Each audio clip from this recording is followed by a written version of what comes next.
जैसे आप देख चुके हैं, सुन चुके हैं। आप अपने आप को आशिक रसूल कहते हैं कि नहीं कहते? रसूलुल्लाह से मोहब्बत है ये?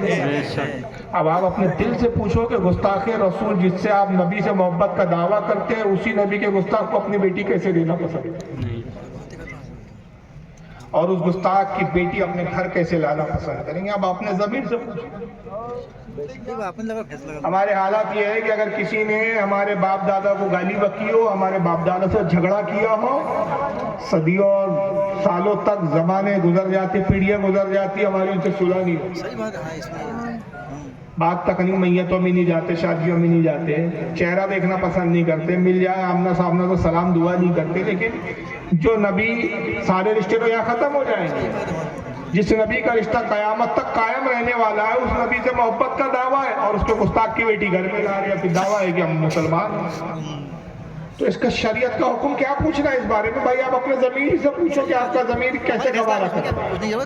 अब जो शैतान इसमें वसवसा डालता है, नहीं नहीं देंगे नहीं, हम ले आएंगे।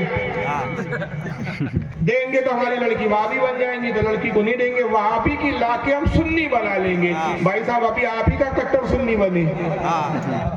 अगर आप कट्टर सुन्नी होते तो वहाबी की लड़की गवारा ही क्यों करते? आप पिलपिले ऐसी तो वहाबी की लड़की ला रहे हैं, तभी आप ही पिलपिले और आप उसको सुन्नी बना, तो पहले खुद तो पक्के बन जाओ। वही तो बात है। बिल्कुल। अस्सलाम वालेकुम। वालेकुम अस्सलाम। अगर हम शेर आष्टा में रहते हैं, छोटा सा तहसील है, 4 नंबर वार्ड है हमारा, और महल्ला तो सुन्नी है लेकिन इमाम जमाती देवबंदी जाती है। अब हमने एलिवेट की है और उसके पीछे हमारी नमाज है या नहीं है? मैं भी बता तो चुका हूँ, अभी के पीछे नमाज नहीं है, लेकिन आप जो सवाल पूछना चाहिए वो आप पूछ नहीं पाए। मैं समझ गया हूँ उसकी मंशा को, आप पूछ नहीं पाए। इनका कहना यह है कि हमारे इलाके में मस्जिद जो है वहाँ पे इमाम जो है वहाँ, अब यानी हमारी ये बताना चाह रही है वो हमारी मजबूरी है कि भाई अब उसके अलावा मस्जिद है ही नहीं, तो हम क्या नमाज पढ़े। तो उस सूरत में फुक़हा किराम, हमारे उलमा किराम ये जवाब देते हैं कि अगर अल्लाह ने इस्तिताअत दी, आप में सुन्नियों में कोई ऐसा शख्स हो जो इमामत कर सकता हो, तो कोशिश करें कि उस खबीस को हटा के पहले सुन्नी इमाम को लाना। अगर वो लाना मुमकिन नहीं है, इख्तलाफ है, उनकी तादाद ज़्यादा है, झगड़ा होगा, बवाल होगा, सर फूट जाएंगे, लाठी चल जाएंगी, तो दूसरी पे पहलू ये है कि उनकी जमात होने के बाद अपना इमाम ले जाए अपनी अलग जमात। एक मस्जिद में एक नहीं 50 जमात हो सकती। अब अगर वो भी मुमकिन नहीं है, वो आपको जमात करने ना दे, तो उस सूरत में यह है कि फिर आप अपने घर पे नमाज पढ़े, उस सूरत में भी उनके पीछे नमाज नहीं पढ़ेंगे। अब आ गया जुमे का मसला, तो अगर आस पास में कोई सुन्नी की मस्जिद है, चाहे वो इतनी दूर हो के जहाँ जा सकते हैं आप, तो वहाँ जाना वाजिब है। और बहुत दूर है कि यहाँ जाने में इतना वक्त गुजर जाए कि जुमे का वक्त ही निकल जाएगा, तो मेरा हुक्म यह है कि अपने घर पर ही आप दुआ पढ़ें। किसी सूरत में आप वहाबी के पीछे नमाज नहीं पढ़ेंगे, पढ़ोगे तो नमाज होगी ही नहीं। अब उसकी एक छोटी सी मैं मिसाल देता हूँ, हदीसें और दलाइल तो बहुत सारी है मेरे पास, लेकिन उसका वक्त नहीं है। सिर्फ एक हदीस सुना देता हूँ, जिसकी बात किसने न रहे। आका सल्लल्लाहु अलैहि वसल्लम ने एक शख्स को मस्जिद का इमाम बनाया। मिशकात शरीफ की हदीस, कौन सी किताब में है ये? मिशकात हदीस की किताब है। एक शख्स को इमाम बनाया। एक दिन वो इमाम साहब ने हुजूर से मुलाकात की। हुजूर के साथ वो जा रहे थे कि इत्तेफाक से नमाज का अजान हो गई, वक्त हो गया, तो हुजूर ने कहा हमारे साथ नमाज पढ़ लो, उसके बाद फिर वापस लौट जाए।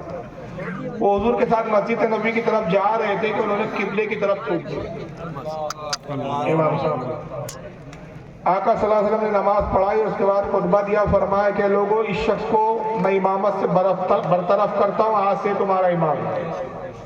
अब तुम में से कोई शख्स के पीछे नमाज ना पढ़े, इसलिए कि इसने हमारे किबले की तरफ थूका। जो किबले की ताजीम ना करे वो तुम्हारा इमाम नहीं हो सकता। मुझे बताओ, किबला बड़ा है कि आका बड़े है? जो किबले की ताजीम ना करे वो इमाम नहीं हो सकता। जो नबी का गुस्ताख हो वो इमाम कहाँ से हो सकता है?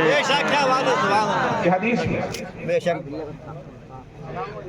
वालेकुम अस्सलाम।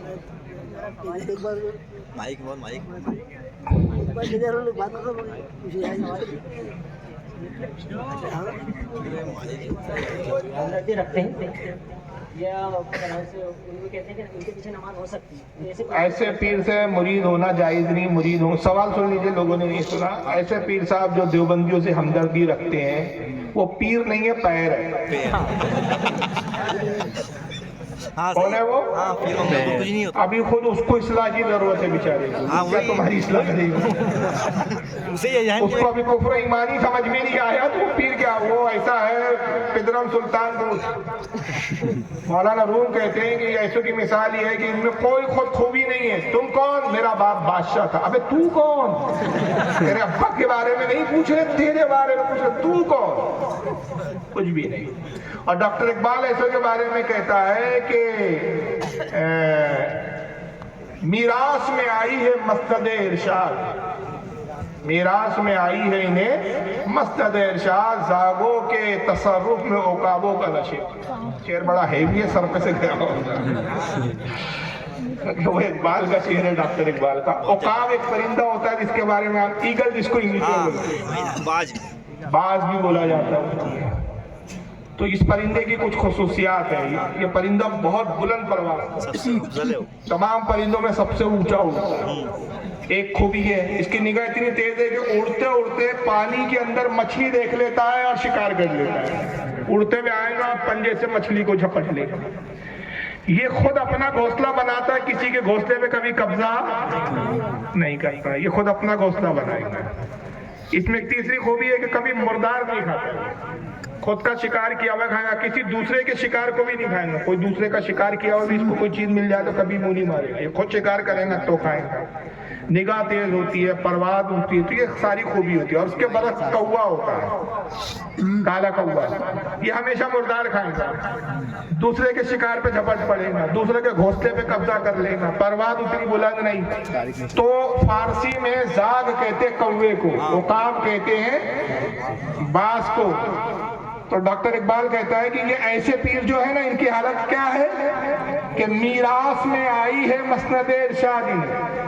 یعنی باپ دادا تو قابل تھے, وہ وراثت میں مل گیا. اور اس کی حالت ایسی ہے کہ زاغوں کے تصرف میں عقابوں کا نشے مند. گویا یہ کوے ہیں جو عقابوں کے نشے مند میں جا کے بیٹھ گئے. کوے ہو کر ایگل کے گھونسلوں میں جا کے بیٹھ گئے ہیں, ورنہ ان کو گھونسلہ بنانے کی ان کی اوقات. تو ایسے پیر صاحب جو دیوبندی سے ہمدردی رکھتے ہیں, دیوبندی کو مسلمان سمجھتے ہیں, تو وہ پیر صاحب ہی نہیں ہے. ابھی تو ان کو اصلاح کی ضرورت ہے. تو ایسے شخص سے مرید ہونا جائز نہیں. اور اگر مرید ہوا بھی کوئی شخص تو پیری مریدی کا رشتہ قائم ہی نہیں ہے. السلام علیکم. حضرت میرا آپ سے ایک سوال ہے کہ یہ جو تعزیہ بناتے ہیں حضرت, جو بانس کا تعزیہ بنتا ہے اور جو وقت ہو رہا ہے بہت زیادہ, جس کے آگے مطلب جو فاتحہ دینا کیسا ہوگا, حضرت سے پوچھ رہا ہوں. دیکھیں تعزیے کی صرف اتنی اصل ہے جو اعلیٰ حضرت نے بیان کی.